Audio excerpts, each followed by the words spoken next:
A folding chair, a quiet street, a man in uniform carrying a gift for his daughter. No shouting, no sirens, just the gravel shifting under boots, and the silence that always comes before things fall apart. This isn't just about a bullet or a badge or a man. It's about the space between dignity and danger, the breath held, the voice withheld, the gaze that refuses to drop. He didn't fight back, he didn't beg, he stood still, and somehow that was enough to threaten everything. Sometimes, the loudest thing in the world is a man who refuses to be erased. Where are you watching from? What time is it there? Because here, in this moment, we go back to where it began, where silence met power, and history blinked it started. Like any other afternoon, Nathaniel Briggs had driven that route slow, steady, and silent. The hum of the old Ford pickup blending with the sigh of wind through the trees. The sun hung low, casting long shadows across the manicured lawns of a quiet, upper-middle-class neighborhood where American flags fluttered beside seasonal wreaths, and no one parked crooked on the curb. Nathaniel had just left the Veterans Memorial Cemetery, still in uniform, still carrying the weight of another eulogy, tucked behind his ribs like a folded letter never meant to be mailed. He wore it all, the starched fatigue jacket, the shine of brass at his collar, the kind of calm only men who've walked away from war understand. The silence inside the truck wasn't empty. It was full of everything he couldn't say out loud. Whose daughter's house was just 6 blocks away. He'd promised to drop off the folding chair she forgot at last week's cookout. And maybe, if he wasn't too tired, he'd stay for dinner. "You sure you don't want me to bring you something?" she'd texted that morning. Nathaniel hadn't answered. He didn't know how to tell her that sitting down for a meal felt heavier than a 10-mile ruck march these days, not because he didn't love her, but because lately, he wasn't sure what kind of man she saw when she looked at him. As he rounded the bend near Dogwood Drive, a police cruiser slid into his rearview mirror. No siren, no lights, just that slow, predatory pace he'd come to recognize over the years. At first, he didn't flinch. Cops patrolled this area often, especially during election season, but the cruiser didn't pass. It lingered, tightening its distance like a leash around his bumper. Nathaniel checked his speed. 27. The limit was 30. His plates were clean, his tags up to date. Still, he felt it, that old familiar prickle at the base of his neck, like standing too close to a live wire. He signaled early for his turn, hoping it would wave the cruiser off. It didn't. It followed. Nathaniel's hands tightened on the wheel, thumbs flattening against the leather as the truck coasted to the stop sign. He didn't say a word, didn't curse, didn't ask why. He just breathed slow through his nose and watched the mirror. The cruiser's headlights flicked once. Then the blue and red strobe lit the back window, painting the inside of the cab in flashing gilt. "Damn," he whispered, not out of anger, but exhaustion. The way you whisper when you realize the day just got longer. He pulled over, eased the shifter into park, and turned off the engine. The hum of the street quieted to a strange stillness. No lawnmowers, no barking dogs. Only the faint mechanical ticking of his engine cooling under the hood, through the windshield. He could see nothing but the split-rail fence across the street and a plastic tricycle tipped in the yard. Everything was still. Nathaniel reached slowly, deliberately, for the side pocket of his cargo pants, pulling out his military ID and setting it on his left thigh, where he'd always kept it during checkpoints in the Middle East. With his right hand, he rolled down the window halfway. Then he placed both hands back on the wheel, thumbs visible, palms open, not because he felt guilty, but because he understood the rules. Just be polite, he muttered to himself. Be clear, be small. It was something he'd learned, long before the uniform, before the Bronze Star, before 20 years of service taught him that the battlefield didn't always end at the tarmac. He'd learned it on sidewalks as a teenager, at job interviews, in bank lines. The lesson was simple. Being right doesn't always keep you safe. Footsteps approached, not fast, not aggressive, but loud enough to betray the weight of boots on pavement. Nathaniel kept his eyes forward, refusing to glance sideways. He listened instead. The air shifted. Someone exhaled sharply, then cleared their throat. License and registration.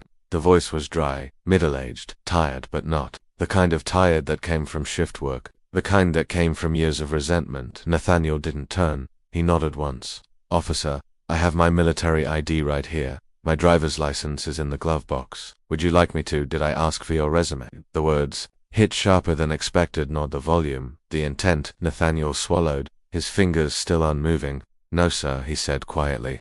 "Just trying to be respectful." There was a pause, one of those dangerous pauses that aren't really silence, just the time it takes for someone to decide who you are. Nathaniel finally turned, slow and steady, eyes meeting the man behind the voice. The officer was white, early 40s, stocky, with a badge that sat crooked on his chest, and a smirk that didn't match the situation. He didn't even look at the ID. He looked at Nathaniel's skin, his uniform, then the truck, and something in him curled. Fancy jacket for someone driving a rust bucket, he muttered. You sure that's real? Nathaniel didn't blink. Yes, sir. I've worn it for half my life. The officer leaned in slightly, his hand resting on the edge of his holster. You live around here? Nathaniel took a breath, not deep, just enough to speak. I'm headed to my daughter's place. 2 blocks over. The officer tilted his head, as if studying an exhibit, then stepped back. Stay in the vehicle. Nathaniel nodded once. Yes, sir. As the officer circled to the rear of the truck, Nathaniel felt the weight shift inside his chest. Not fear, not yet, but the knowledge that something had cracked the shell of normal. The street was still quiet. The wind picked up slightly, rustling the flags. But the air now tasted different, like something just under boiling, waiting.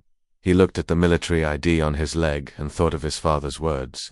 Spoken long ago before boot camp. Your name means something. Don't let the world take that from you. Nathaniel straightened his back, fingers flexing once on the steering wheel, then going still again. He didn't know what would happen next, but he knew this. How a man held his breath could mean everything. The officer came back around the side of the truck, slower this time, not cautious, but deliberate, like a man walking into a room he thought he owned. Nathaniel could hear the subtle crunch of his boots on the gravel just beyond the curb, the soft metallic click of a thumb brushing the edge of a holster, quiet rhythm that didn't match the supposed calm of this suburban street. Somewhere down the block, a sprinkler system ticked to life, sending a soft, rotating hiss into the air, a strange backdrop to the heavy silence that was gathering between them like fog. Nathaniel didn't move. His hands stayed on the wheel, his breath steady, though his chest had started to tighten just slightly beneath the surface, like a thread being pulled inside him. You didn't answer my question, the officer said, stopping just outside the open window, eyes scanning the truck's interior like he was expecting to find a hidden weapon or maybe a reason. Nathaniel looked at him, calm but alert. Which question was that? Sir, you live around here? The officer's tone was flat now, but with something sharp curling under it. The kind of sharp that cuts without needing to raise its voice. I told you. My daughter lives 2 blocks over. I'm dropping off a chair she left at the house. The officer's eyes didn't blink. They hovered for a moment over the back seat, then down to the floorboard, then back up to Nathaniel's chest. You military? He asked, gesturing vaguely. At the uniform, yes sir. United States Army, 22 years. It wasn't a word, not really, more of a sound. A skeptical grunt that hung in the air just long enough to be insulting. Looks new, the officer muttered, then leaned in a little closer, nostrils flaring. You always wear that when driving around rich neighborhoods? Nathaniel didn't answer immediately. He knew the trap wasn't in the question itself. It was in the implication that he didn't belong, that his presence needed justification beyond his name, his record, his very skin. I wear it when I honor the dead, he said. Not for appearances. The officer straightened up but didn't move away. His hand rested now on his belt, thumb hooked near the holster, elbow slightly flared. Well, you sure look like you belong in Arlington, but this ain't Arlington. Nathaniel looked straight ahead, jaw tightening. The wind shifted again, pushing the scent of cut grass through the open window, carrying with it the faint, dry rustle of leaves scraping concrete. Somewhere, a screen door creaked, then snapped shut. I've got nothing to hide, Nathaniel said quietly. You're welcome to run my name. Oh, I plan to, the officer replied. Just don't make any sudden moves. Nathaniel turned his head slightly, enough to meet the man's eyes, but not enough to challenge him. My hands haven't left the wheel. The officer didn't respond. Instead, he walked back toward his cruiser, his movements slow but somehow charged, like he wasn't finished, like he was hoping for a reason to come back with more. Nathaniel exhaled slowly through his nose, shifting his gaze to the side mirror. The cruiser sat still, engine idling, lights still flashing, a red-blue pulse against the rear view that made everything feel like an emergency. Even when no one was bleeding, he thought of texting his daughter just a quick note to say he might be late, but decided against it. One wrong movement, even to reach for a phone, could be mistaken. And that was the part that stuck with him, the need to calculate every motion like a chess piece in a game, where the other side got to rewrite the rules. Time passed differently in moments like these. It stretched and folded. The minutes felt thick, like honey slowing through a funnel. He could hear the faint murmur of the officer's radio now, a voice crackling in and out. unclear but urgent. A child's laughter floated through the air, for a brief second, cutting across the tension like a thin ribbon, high and out of place. Nathaniel glanced to his right. Across the street, a young boy had stopped riding his scooter, frozen on the sidewalk, clutching the handlebars with wide, uncertain eyes. Behind him, an older woman peeked through her lace curtains, phone already to her ear. Nathaniel met her gaze for a fraction of a second, then looked away. The door of the cruiser swung open with a metallic groan, and the officer stepped out again, this time faster, more agitated, as if something inside him had started ticking louder. His hand was on the grip of his sidearm now, resting but not drawn, and that was what chilled Nathaniel most, not the action, but the assumption that one could move from suspicion to threat without a single provocation. I said, "Step out of the vehicle," the officer barked, louder now, voice cutting through the suburban hush like a crack in glass. Nathaniel didn't move. "Sir, I haven't done anything wrong. Step out of the truck." The officer's tone turned clipped, each word loaded. Nathaniel's fingers twitched slightly, then went still. He knew how this could go, knew how quickly calm turned into chaos when fear and authority collided in the wrong hands. "I'm not resisting," he said, voice even low, "but I'd like to understand the reason for this. Stop." "You don't get to ask questions," the officer snapped. His hand twitched on the holster. Nathaniel slowly reached for the door handle, not because he felt safe, but because he felt cornered. And sometimes, compliance was the only shield left to a man who had already surrendered everything but his dignity. His heartbeat was slow and steady, but his skin prickled cold under the collar. As he stepped out, the sun hit him full across the chest, igniting the gold trim of his insignia like a flare. He stood tall, back straight, legs set, not out of defiance, but from training. A quiet message etched into posture. "I am not your enemy. I am not your threat. I am not the story you've already written in your head." And still, the gun didn't move from its place. The air between them was no longer just air. It had thickened into something else. Something dense and unspoken, like the moment before. A fuse catcher's flame. Nathaniel stood outside the truck, hands by his sides, palms open, shoulders level, eyes steady and locked just over the officer's shoulder. He didn't speak. He didn't breathe heavily. He simply held still, the way a man does when he knows one wrong breath might be mistaken for defiance. The sun had shifted behind a thin layer of clouds, softening the golden edge of afternoon into a pale, watchful gray, casting longer shadows across the pavement, which now felt less like a road and more like a stage. Across the street, the woman behind the curtain had vanished, but the child remained, frozen near his scooter, holding his golden retriever by the collar, as if something in his small body understood that stillness was safer than sound. Nathaniel didn't look at the boy directly, but he knew he was being watched. That was the thing about moments like these. Even silence had witnesses, and sometimes they were the ones who remembered most clearly. "Turn around," the officer said again, voice clipped, louder than before, as if needing to reassert dominance over a situation that hadn't slipped from his hands but had refused to collapse the way he'd planned. Nathaniel didn't move immediately. He tilted his head slightly, just enough to speak the words low and careful. "Sir, I am unarmed. I followed every instruction. Is there a reason you're escalating this?" I said. "Turn around," the officer barked. And now the gun was no longer just near his side. It was drawn, arm extended, barrel pointed squarely at Nathaniel's chest. There was a moment, just a flicker of one, where the wind died down completely, and the world became a vacuum. No birds, no leaves, no distant hum of air conditioners, or passing cars. Just the quiet tension of two men locked in place, one holding a weapon, the other holding stillness like a shield. Nathaniel's eyes met the officer's, and he saw it then, not rage, not even hatred, but something smaller and more dangerous. Insecurity, weaponized by authority. "I'm asking you again," Nathaniel said, his voice barely above a whisper, but so clear it cut through the space between them like a line drawn in glass. "What is the threat you see?" The officer's jaw clenched, his knuckles whitening round the grip. He didn't answer. Instead, he stepped in closer, less than 10 feet now, and his voice dropped into a growl.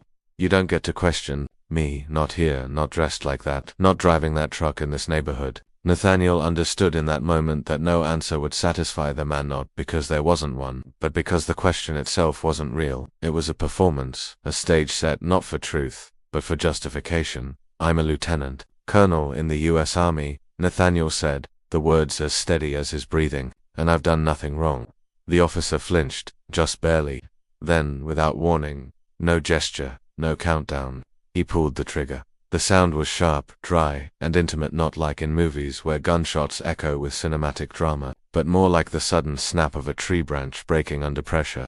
A sound you only truly understand when it happens in your direction. Nathaniel felt the impact before he registered the noise. A blinding sting shot through his left shoulder, searing into the muscle just above the collarbone, like someone had pressed a hot nail through bone. He didn't scream. He didn't fall. He staggered a step, knees bending slightly, hand moving, instinctively, toward the wound before he caught himself and froze because he knew, even now, especially now, that any sudden movement could be read as aggression. Instead, he drew in a shallow breath, winced as the air scraped past his throat, and stood upright again. The officer blinked. He had expected something different, maybe chaos, maybe a charge, maybe the kind of reaction he could point to later as proof.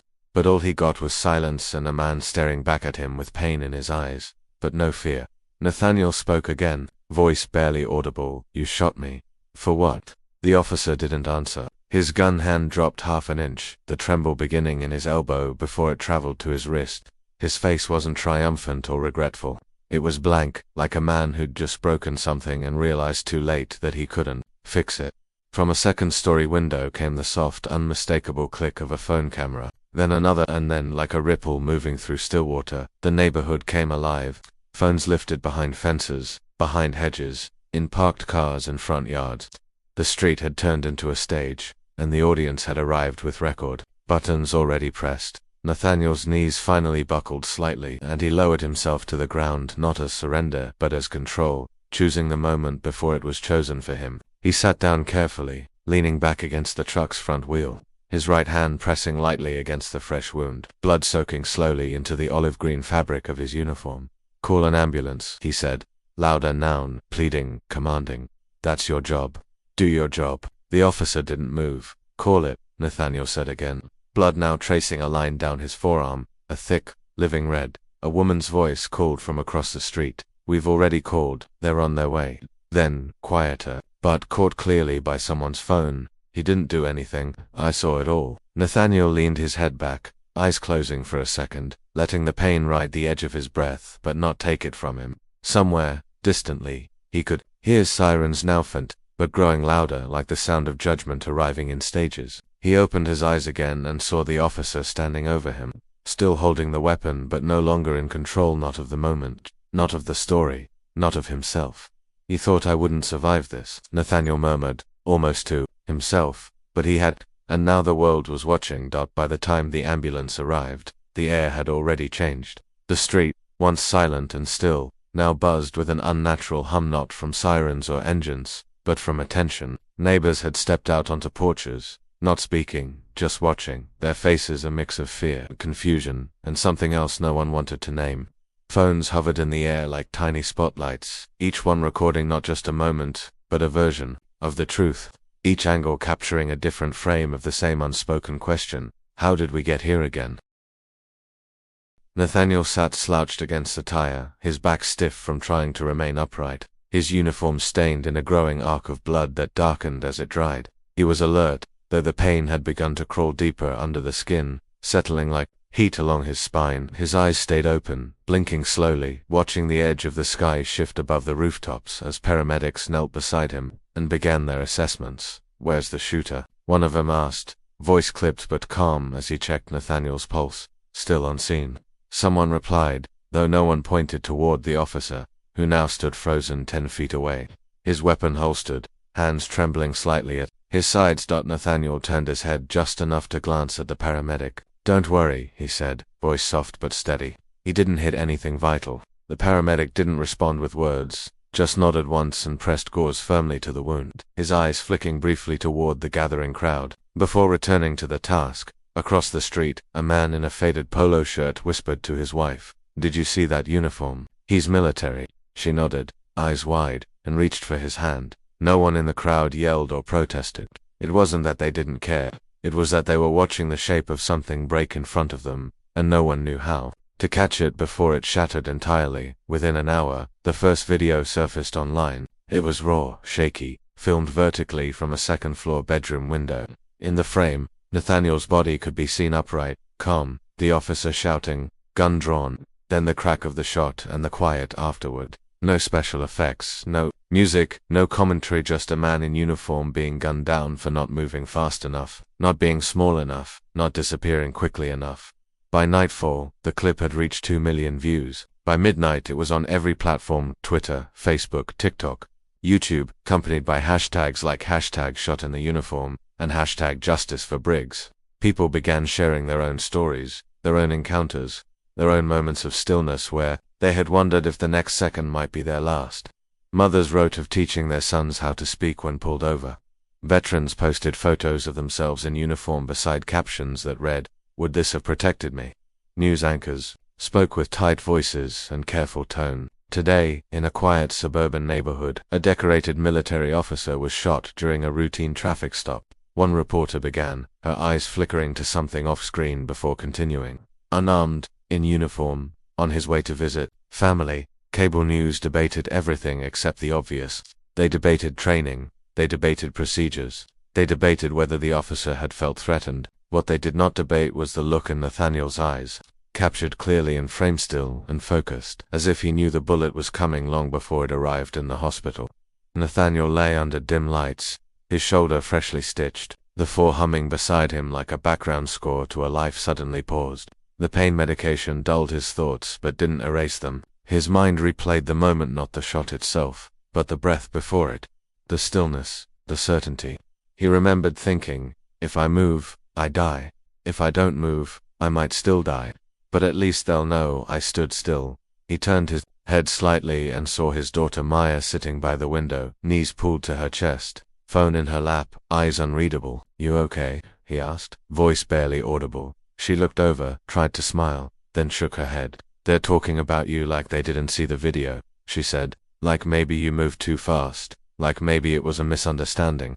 Nathaniel didn't answer right away. He stared at the ceiling, tracing the slow arc of the fan blades overhead. "People don't need truth," he finally said. "They need something they can live with." Maya stood, walked over, and took his hand. "I don't want them to live with it," she said. "I want them to choke on it." He smiled faintly, not because it was funny, but because it was true. "Me too," he said.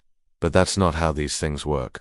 The door opened, and a nurse stepped in, quiet and professional. "There's a statement coming from the Pentagon," she said softly. "They're acknowledging your service.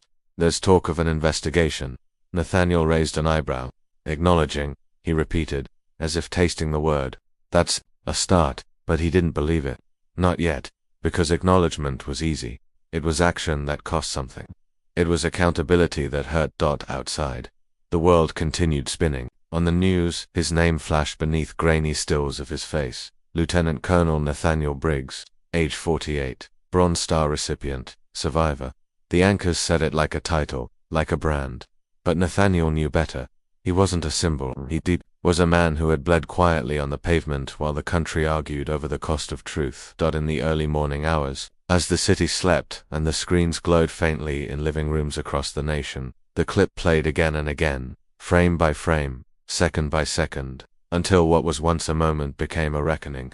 And for those who watched closely, who didn't blink or scroll past, the question became impossible to ignore. If even he wasn't safe, whoever will be? The following morning, before the sun had warmed the hospital window panes, the Pentagon issued its first official statement, brief, vague, and sterile.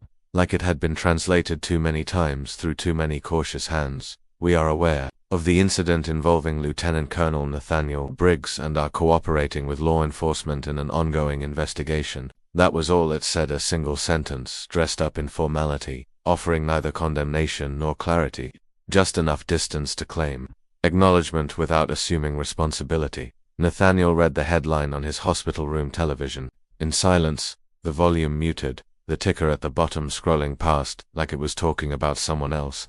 He didn't speak for several minutes. He just stared at the screen, the glow of it reflecting off his IV bag and the corner of his tray table. His shoulder ached under the bandage, a low, persistent throb that pulsed in time with his heartbeat. But the pain wasn't what bothered him most. It was the weight of that one-sentence statement, how it managed to say so little and yet carry the unmistakable chill of a wall being built, a wall of protocol, a wall of plausible deniability. He could almost feel the machinery turning behind it, quiet, efficient, bloodless. Maya stood near the window, arms folded, her voice low but taut. That's it. That's all they're going to say. Nathaniel didn't turn his head, just exhaled slowly through his nose. It's how institutions speak. They don't say what they mean. They say what won't get them sued. She stepped closer, her jaw tight, eyes burning with frustration. You bled on the street in uniform. They're supposed to protect you. He looked at her then, really looked. No, baby. They're supposed to protect what I represent. And right now, I represent a problem they can't explain away. Outside, the day had fully broken, though the light remained soft and grey, as if even the weather hadn't quite decided whether to commit to sun or rain. Reporters had gathered near the hospital's rear entrance, cameras perched on tripods, their questions prepared like weapons, but no one had been allowed inside. The official line was that Nathaniel needed rest, but the unofficial truth was simpler. They weren't ready to deal with what he might say.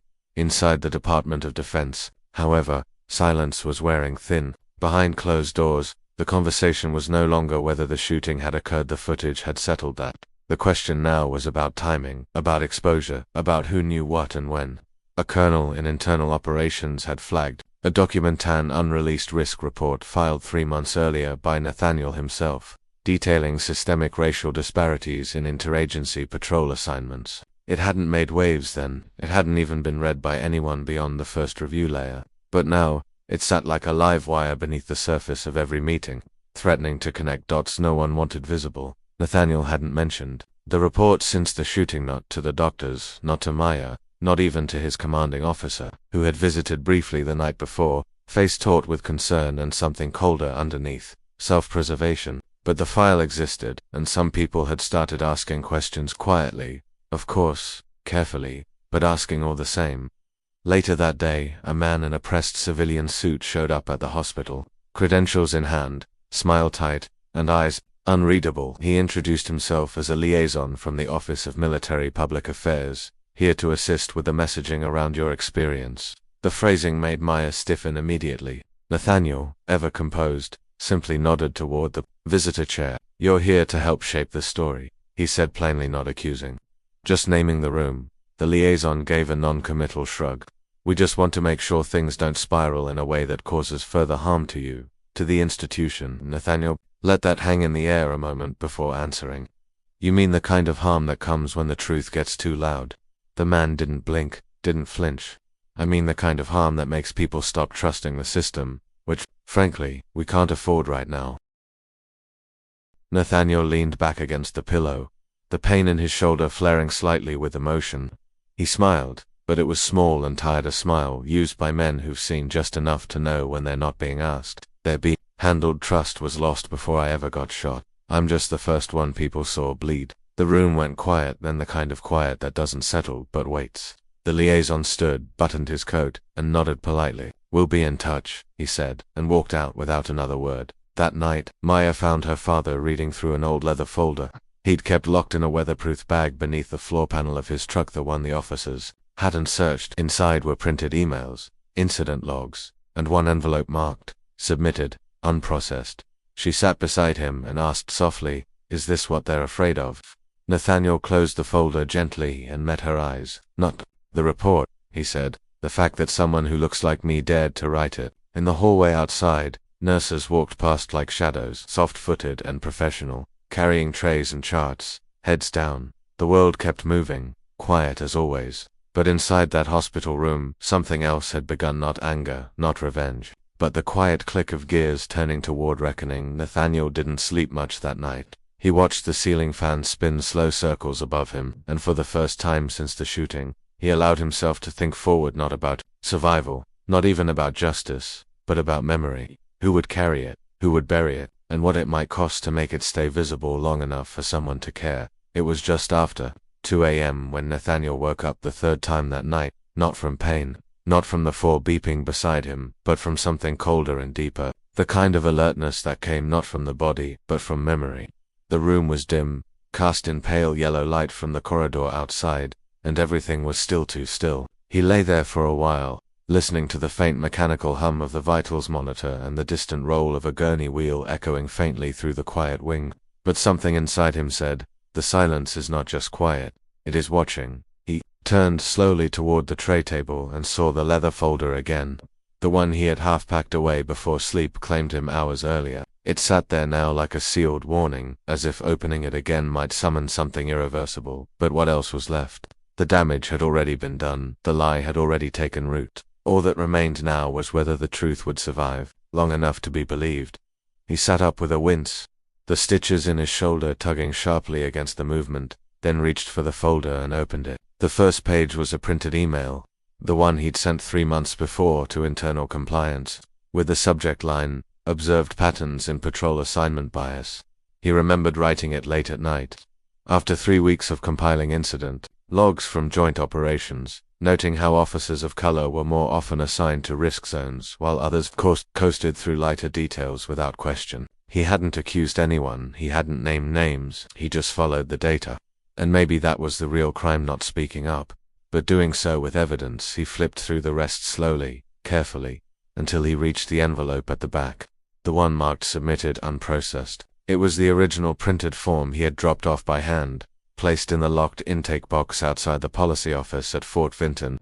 He remembered pressing the seal down with his thumb, standing for a long moment in the hallway before walking away. He had believed then, foolishly, that the system still had ears. Maya stirred on the couch near the window, blinking slowly, adjusting her sweater as she sat up. Her voice was still wrapped in sleep. "Dad, what time is it?" He didn't look up late, he said quietly, or early, depends on how you measure these things. She rose slowly, rubbing her eyes, and walked over. "Can't sleep," he handed her the envelope. "This was supposed to go up the chain 3 months ago. I followed every procedure, logged every pattern, did everything by the book, and it never moved." Maya studied the label on the envelope, her eyes narrowing. "They buried it." "No," Nathaniel said. "They didn't even bother to bury it. They froze it, locked it in a drawer, so it never even got a chance to be denied." She looked at him, then not like a daughter, but like a woman trying to understand the world her father had always shielded her from. "Is this why they targeted you?" Nathaniel exhaled slowly. "I didn't think it would matter. I thought if I just stayed in my lane, kept my voice measured, wore the damn uniform with pride, they'd at least hear me out. And instead, they pulled the trigger." She said, the word landing heavier than she expected.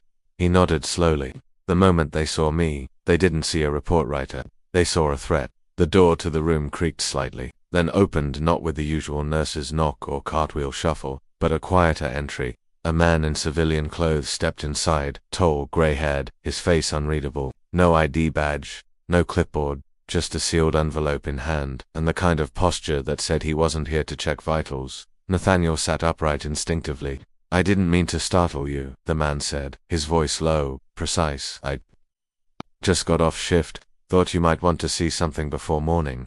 He stepped forward and handed Nathaniel the envelope. The seal had already been broken. "What is this?" Nathaniel asked, his fingers brushing the edge. "A copy of the report you filed," the man replied, "the one that never reached Homeland Security. I pulled it from the internal cache before my credentials got revoked." Maya stepped closer, tension sharp in her shoulders. "And who are you, exactly?" The man looked at her briefly, then, back to Nathaniel. "I was in policy oversight until I asked why your submission had no tracking number. After that, I was reassigned temporarily to Alaska." Nathaniel opened the envelope and slid the pages out. They were his own words, his own charts, stamped with a date and a timing stamp, but no routing number, no case file, no sign that it had ever moved beyond intake. "You tried to move it," Nathaniel said.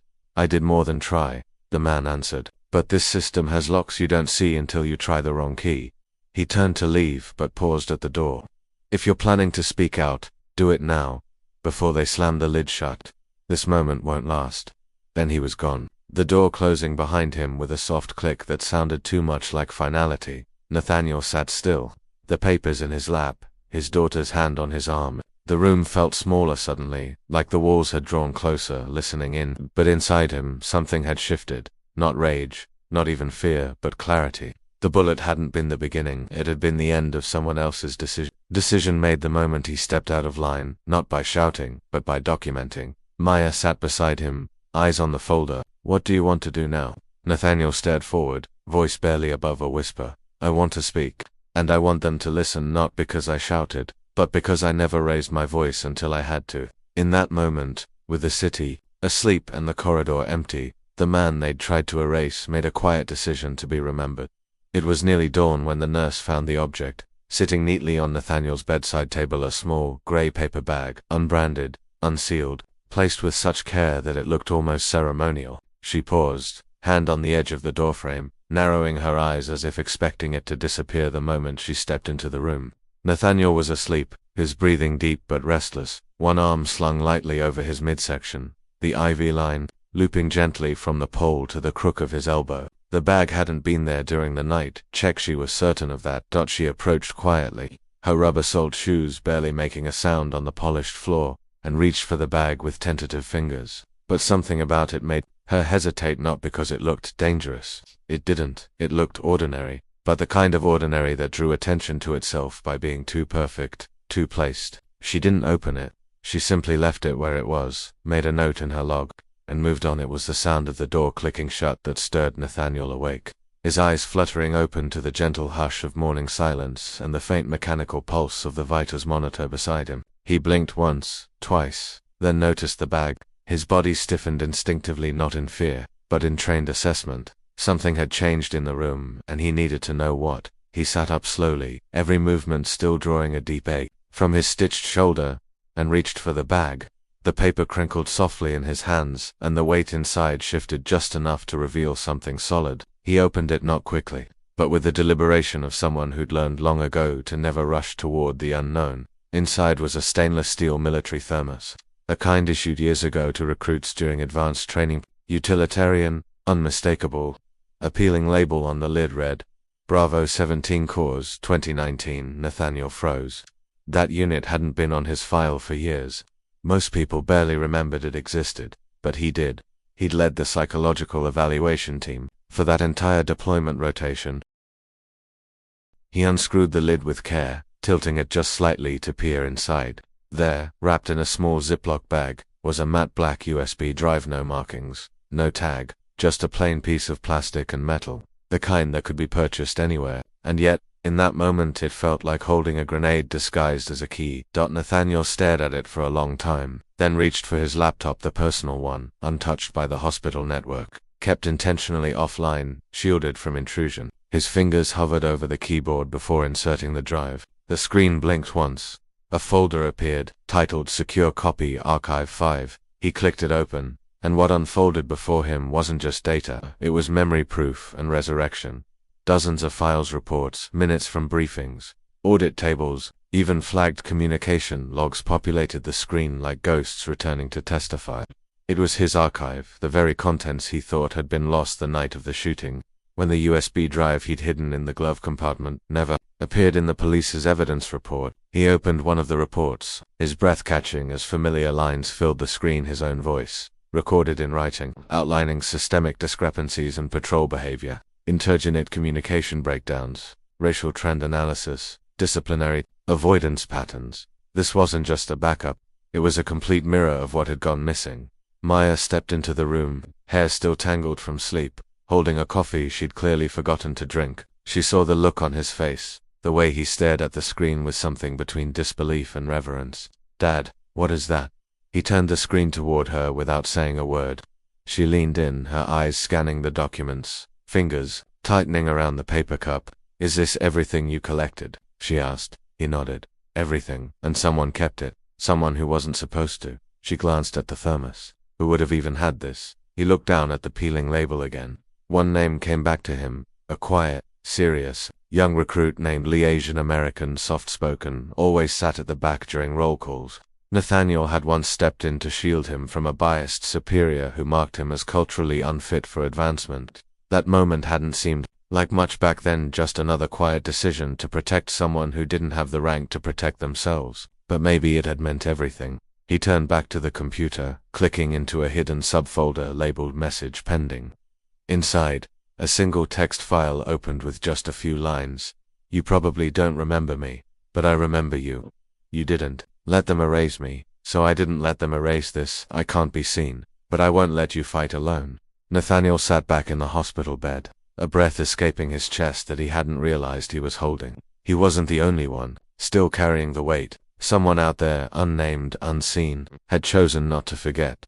He closed the laptop slowly and looked out the window as the first golden edge of sunrise broke through the clouds, touching the buildings across the city with soft light. It was the kind of morning that made everything look fragile and sacred, like the world was still deciding whether to begin again or fold under its own weight. Maya sat beside him, not speaking. She didn't need to. They both understood what this meant. The story wasn't just about a gun or a wound.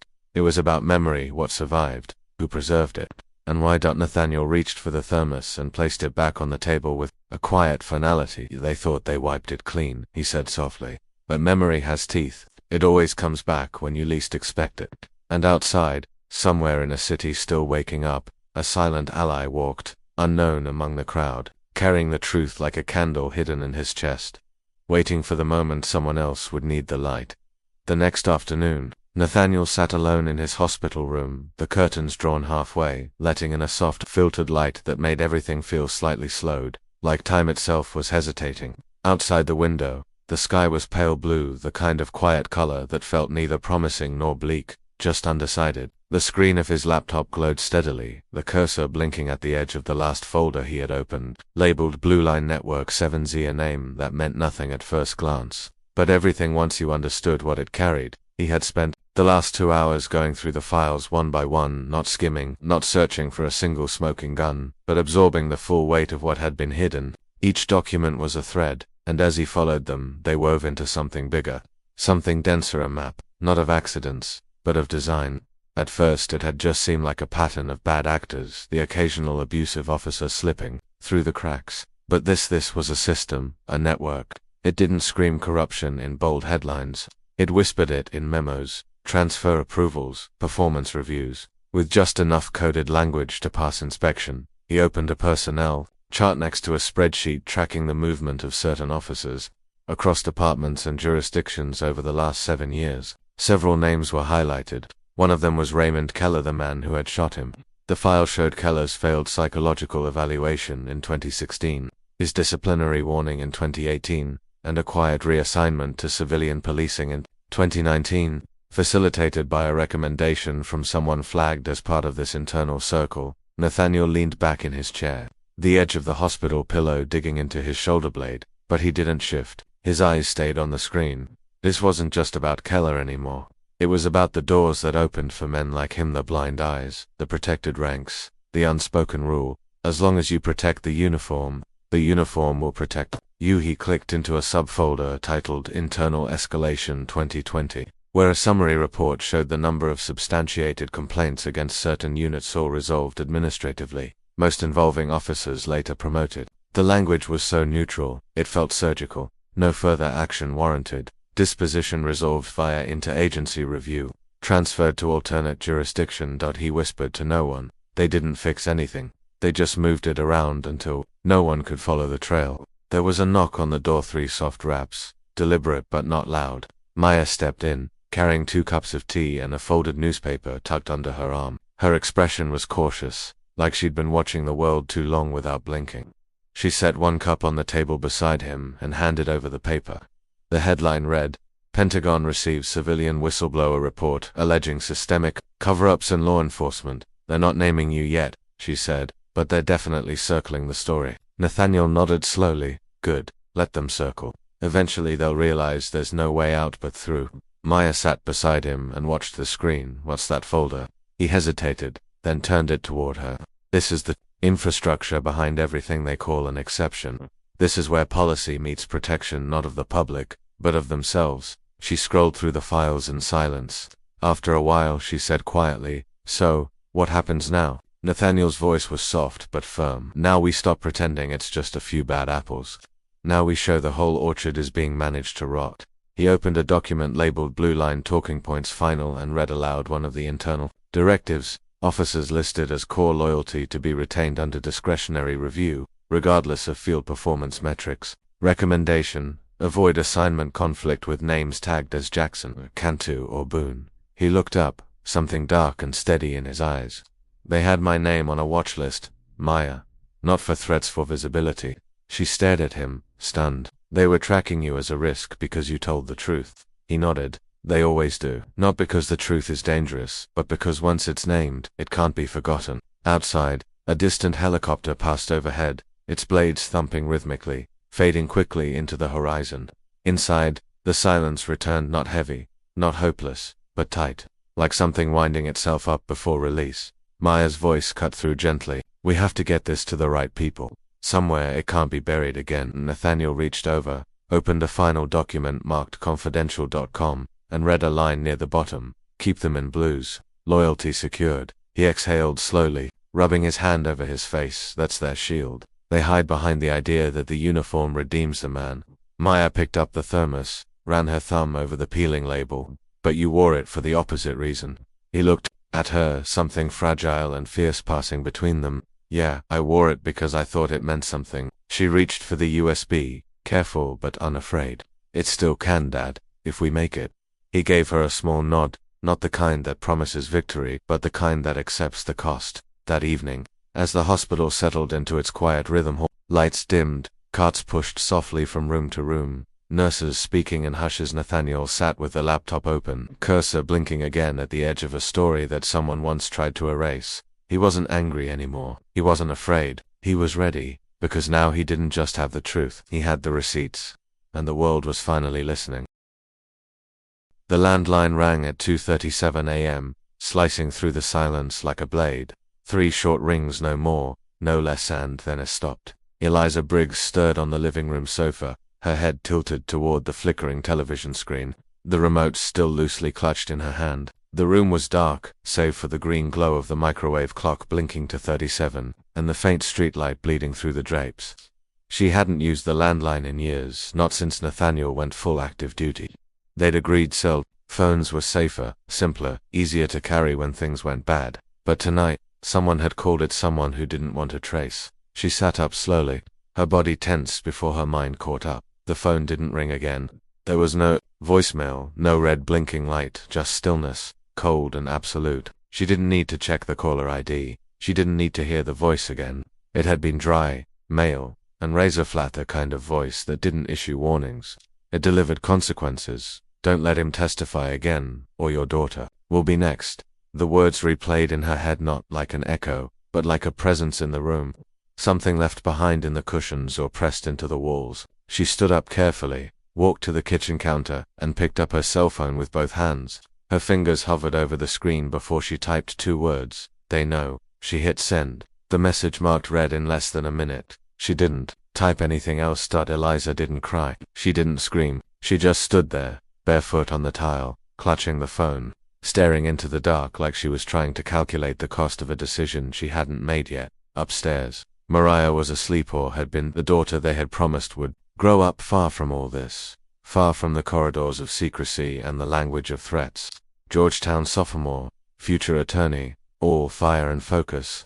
She had been writing about judicial equity in underrepresented communities, never knowing her father was quietly walking that same tightrope between duty and risk. When Nathaniel called her back, his voice was low, almost a whisper. "I saw your message," he said. "I don't need you to do anything," Eliza replied, her tone calm but carved from something. "I just need you not to back down." There was silence on the other end, not hesitation, but heaviness. Then Nathaniel exhaled, slow and steady. "If I turn back now," he said, "I'll carry that failure for the rest of my life and still won't protect anyone." They didn't say more. No assurances, no comfort, just to people who had been through too many deployments, too many coded reports, and now found themselves in a war with no map, no rules, no defined enemy. At sunrise, Eliza drove straight to Mariah's campus. She waited outside the lecture hall, watching the students spill out in clusters, backpacks, slung earbuds in, faces bright with the kind of naive belief that the world would eventually play fair. When Mariah finally spotted her, she blinked, in surprise, then smiled. "Mum, what are you doing here?" Eliza didn't explain. She hugged her daughter tightly, the kind of hug that transferred something more than warmth. "From now on," she said, "don't go anywhere alone, and if anything happens, call me, not the police." Mariah pulled back slightly, confused. "What's going on?" Eliza's voice was steady. "Just trust me, please." Mariah didn't press. She looked at her mother's eyes and understood. Some truths arrive without being said, and some warnings don't come with reasons. That evening, back in the hospital, Nathaniel sat near the window with the USB drive in his hand, his reflection faint in the glass. He hadn't told Eliza about the new threat. He didn't have to, she already knew. The system had shown its hand not in court filings or televised debates, but in the middle of the night, through an unlisted call and a voice that sounded like it had already decided what grief would look like on a mother's face. Valerie, his attorney, arrived just after 6 o'clock, a folder tucked under her arm and a thin sheen of exhaustion on her face. "I've requested a full federal protection detail," she said, not sitting, but they're stalling, saying there's no confirmed threat. Nathaniel didn't look at her. Of course they're stalling. They'd rather protect the system than the people who expose it. Valerie walked to the window and stood beside him. "You don't have to do the second hearing. You've already made your point. The files speak for themselves." He shook his head. "No, they don't. They whisper. People will ignore whispers unless you make them loud." She sighed, running her hand over her brow. "And if making them loud puts your daughter in danger?" Nathaniel turned, his gaze heavy but clear. "Then they've already won. If I let fear write the end of this, I become everything I've spent a lifetime trying not to be, invisible." For a long moment, neither of them said anything. Outside, a bird landed on the windowsill, paused, then flew off again. The city below moved like it always had, people commuting, doors opening, someone stopping for coffee without knowing how fragile peace really was. That night, Eliza unplugged the lamp. She placed it in a drawer without ceremony and locked it, not because it was over, but because some instruments of fear don't deserve a second chance to speak. Nathaniel stared at a photo on the table, the three of them from a camping trip last summer. All wind and sun and smiles. He picked it up, held it like something sacred, and whispered, "They can scare me, but they don't own the story."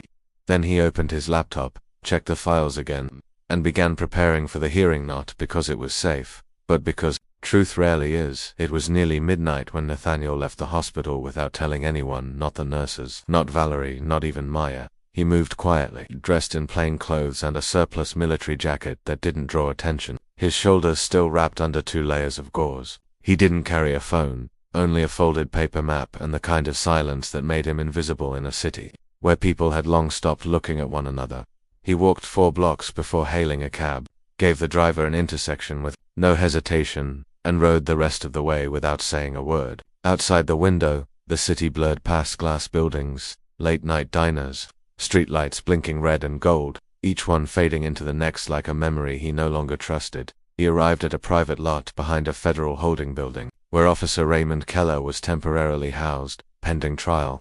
The structure was nothing special: concrete walls, steel doors, and a single guard booth staffed by men who didn't wear name tags. Nathaniel waited in the shadows behind a support pillar, leaning against the cold concrete, listening to the soft hiss of the underground ventilation system and the occasional high-pitched hum of a security camera turning in slow, mechanical rhythm. He didn't have clearance to be there, but that didn't matter. Some things didn't require permission. Some confrontations were written in silence long before the words ever caught up. He stood there until the elevator dinged open with a flat, metallic chime, and Keller stepped out, wearing a hooded sweatshirt and a baseball cap pulled low, carrying a white paper bag like someone retrieving cheap takeout. He didn't look surprised when he saw Nathaniel. He didn't flinch. He just stopped walking and gave a crooked smile, the kind you'd wear when seeing an old friend who never forgot what you did. "I knew you'd come," Keller said, his voice calm and casual, as though they were meeting for coffee. Nathaniel stepped out from the pillar, the motion slow but grounded, and looked him in the eye. "You knew a lot of things," he said, "but you didn't know when to stop." Keller shrugged, glancing briefly at the nearby camera. "You think I planned it? You think it was personal?" Nathaniel didn't blink. "Wasn't it?" There was a pause, the kind of pause that only comes between men who both remember too much. "You remind me of someone," Keller said, his gaze narrowing. "That look in your eyes, same one my training sergeant had. Same tone, like you were better than everyone else in the room." Nathaniel stepped closer, his boots silent on the concrete. "You pulled a trigger. You almost ended a life. You don't get to rewrite the motive just because you can't stomach the consequence." Keller's smirk faded. "I didn't shoot you because you're black," he said, but his voice was thinner now, stretched like a wire pulled too tight. "I shot you because you looked at me like I didn't belong." Nathaniel tilted his head slightly. "Isn't that what you said to me?" Keller's hands tightened around the paper bag, the corners crinkling under the pressure. "You don't understand what it's like always being the one passed over, the one no one trusts with command. You get it all handed to you: medals, titles, salutes, and I'm still treated like a rookie who can't keep his hands steady." Nathaniel's voice was low but steady. You were passed over because you cracked under pressure. Because you didn't listen. Because you saw correction as humiliation. Keller took a step forward. Because I was being measured against men like you, perfect, polished, righteous. You think this system works because of people like you, but it works in spite of people like you. Nathaniel didn't respond right away. He looked past Keller toward the corridor behind him where the light flickered near a security panel. Then he turned back, his gaze heavy. It works because we keep believing it, can, until someone like you reminds us what happens when that belief becomes a threat. Keller exhaled, long and slow. So what now? You going to give another speech? Another file dump? You think that'll fix anything? Nathaniel's eyes didn't waver. But it'll make sure no one forgets who let you pull the trigger. Keller dropped the paper bag to the floor. The sound echoed sharply, but neither man looked down. You think this was about one bullet? Keller asked. You think they care? They built this system for people like me. They just didn't think I'd go too far. And you did, Nathaniel said, his tone flat. You went so far they had to act, not because of me, but because you exposed how far they'd let it go. Keller shook his head, not in denial, but in a tired sort of clarity. You're not fighting me, Briggs. You're fighting the thing we both served. You're just pretending it was ever yours to begin with. Nathaniel didn't argue. He knew the truth. The system didn't need permission to protect itself. It only needed silence. And Keller had counted on that silence to do what no order could ever condone. But what Keller hadn't counted on, what none of them had, was survival. Nathaniel said simply, and that means everything you buried is coming back to the surface. There was nothing left to say after that. Keller turned and walked toward the end of the corridor without another word, his shoulders hunched, the weight of everything he tried to justify now sitting squarely on his back. Nathaniel watched him go, then turned and left in the opposite direction, stepping back into the cold air of the parking lot, where the city hummed softly in the distance, and the wind moved like a whisper through the steel rails. He didn't need a victory, he needed a record, and now, there would be no forgetting that it was still dark outside when Nathaniel adjusted his tie in the mirror.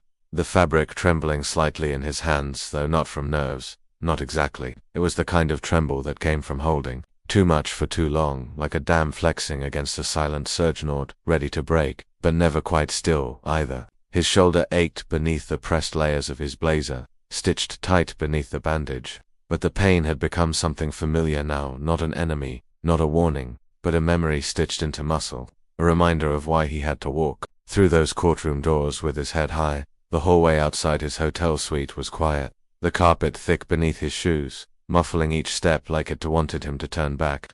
Maya walked beside him, heels sharp against tile, holding a folder in one hand and a small, trembling coffee in the other.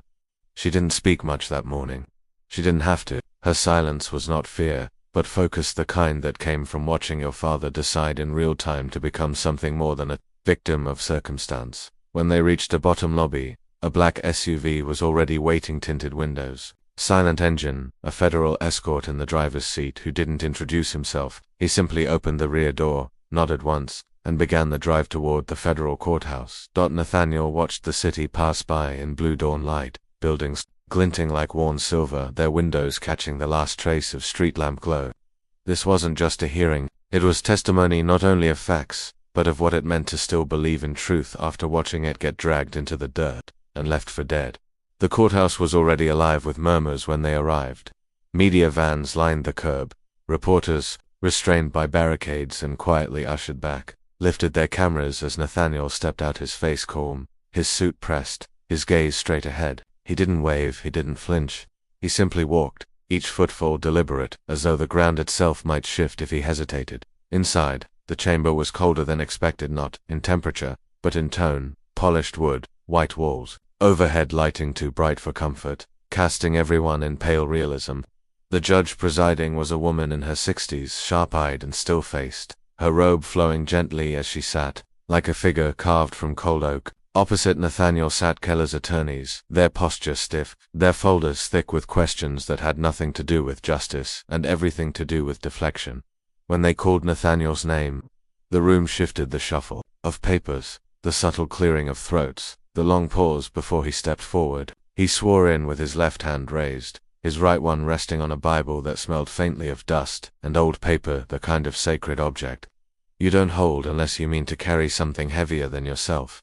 He sat, adjusted the mic, and looked straight ahead, not at the defense, not even at the judge, but slightly above them, at the silent clock on the back wall, ticking away in even, unforgiving rhythm. What happened that day? The prosecutor asked, her voice steady, respectful. Nathaniel didn't rush. He spoke slowly, not for effect, but for truth. I was delivering a chair to my daughter. A small thing, something ordinary. That's what makes it hurt, that it started ordinary. He told them everything, from the stop to the questions, to the gun being drawn, to the single moment where time split clean down the middle between who he had been and who the country had forced him to become. His words didn't rise, they didn't crack. They carried weight, not through volume but through the quiet precision of someone who had nothing left to protect but the story itself. The defense attorney stood only once, a tall man with tired eyes and a thin smile. "Colonel Briggs," he said, "would you say your posture, your tone, your presence could have been interpreted as non-compliant?" Nathaniel tilted his head slightly. "If dignity feels like defiance to you," he said, "that's not a me problem." There was a moment of silence after that, not tense, not dramatic, but deep, like the room had swallowed a breath it couldn't release. The judge said nothing, but her eyes shifted just barely, enough to let Nathaniel know she had heard him, even if she couldn't yet say what it meant. Maya sat in the back, hands folded tightly in her lap, a single tear drying along her cheek. Eliza was beside her, gaze unwavering, like someone who had waited a lifetime to see truth walk into the room and refused to bow. When Nathaniel stepped down from the stand, the room didn't erupt. There was no applause, no dramatic gasp, silence. But it wasn't the same kind of silence that had greeted him months ago, bleeding against the tire of his truck. This was a different silence, one that listened, one that waited, one that, for the first time, made space. Outside the courthouse, the wind picked up, rustling the flags overhead, sending a faint rustle through the hedges along the front lawn. As he stepped into the daylight, reporters shouted questions, flashes clicked, and somewhere a microphone was shoved forward with urgency. But Nathaniel didn't stop. Maya caught up to him and said softly, "You did it." "No," he replied. "Not stopping, I said it. That's not the same thing." She nodded. She understood. Saying the truth didn't fix the world, but it put a crack in the foundation deep enough for light to get in. They kept walking past cameras, past questions, past the boundaries that were meant to keep men like him quiet, and behind them, in that federal courtroom lined with wood and doubt, the echo of a single voice refusing to disappear hung in the air like something sacred. The morning after the verdict, the sky was overcast, not storming, not breaking, just a soft blanket of gray that made the world feel quiet and unfinished. Nathaniel stood at the edge of the Veterans Cemetery, a folded note in one hand, a single white carnation in the other. The grass was damped beneath his shoes from the night's slow drizzle. Rows of identical headstones stretched in every direction, solemn and precise, like soldiers still holding formation long after the war had ended. He took a breath that felt too large for his chest, then exhaled slowly, as if letting go of something that had been waiting far too long to leave. The wind moved gently through the trees, catching the edges of his coat, the rustle sounding almost like whispering, not words, but the memory of them, the kind that linger even when the speaker is gone. He walked between the graves until he reached one near the back, marked simply, SGT Thomas Briggs, 1946 to 1970. His father, a man he'd barely known, but whose silence had followed him like a shadow all his life. Nathaniel crouched slowly, placing the carnation at the base of the stone, the petals trembling slightly in the breeze. "I said what I had to say," he murmured. "I didn't flinch, I didn't lower my voice, and I didn't lie." He sat there for a while, not speaking again, just letting the silence settle around him. It was different here, quieter than any courtroom, any press conference, any hearing, room where justice had to be translated into procedure. Here, there was no need for evidence, no need for proof, just presence. Back in the city, news headlines continued to ripple outward. Decorated army officers, testimony sparks federal, review of law enforcement oversight, whistleblower files confirm years of suppressed complaints. Justice Department investigates interagency blue line practices. The media cycle had seized it all, repackaged it for daytime panels and late-night monologues. Some called him a hero, some called him a liability. But Nathaniel didn't read the stories anymore. He didn't need them to shape the truth. He had lived it, he had bled it, and he had spoken it into rooms that were never meant to hear a voice like his.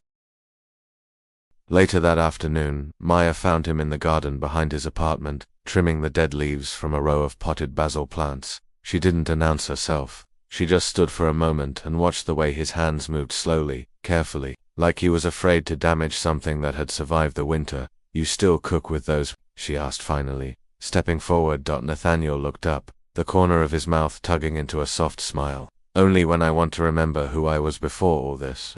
She sat beside him, brushing soil from the wooden bench, the sun finally beginning to break through the clouds in quiet shafts of light. "They want you to speak at the memorial next month for veterans who've testified under threat." He didn't answer right away. He leaned back, hands resting on his knees, eyes half closed as if listening for something beneath the breeze. Then, quietly, "I'm tired of being the warning." Maya nodded, folding her hands in her lap. "Then be the promise." The words landed with more weight than she realized. He looked at her not just as a father, but as a man who had carried the full measure of silence and decided it wasn't worth the price anymore. That evening, they lit a fire in the old brick pit he'd built years ago when the world still felt smaller. As the flames climbed and cracked, Eliza joined them with 2 blankets and a thermos of hot cider. They didn't talk about the trial. They didn't talk about Keller. They didn't talk about the possibility of change or whether it would come fast enough. They just sat there, 3 people who had walked through fire and still found something worth warming their hands beside. After a while, Eliza looked over and asked, "Do you think they'll ever see you as more than what happened?" Nathaniel stared into the flames for a long moment. "I don't need them to. I just need them to remember what they saw." Later that night, in the privacy of his study, Nathaniel placed the USB drive into a small wooden box, alongside the medal they gave him after Iraq, the first photo of Maya at boot camp graduation, and the leather-bound journal his father had left behind, pages mostly empty, except for a single line on the first. "Say what needs saying, even if it shakes the room." He locked the box and slid it back onto the shelf. The next morning, he walked into a community center not far from the courthouse. Greeted by a group of students preparing for their first civics roundtable, a teacher handed him a marker and pointed to a whiteboard. "Would you mind opening the session?" she asked. Nathaniel took the marker slowly, then turned to the room.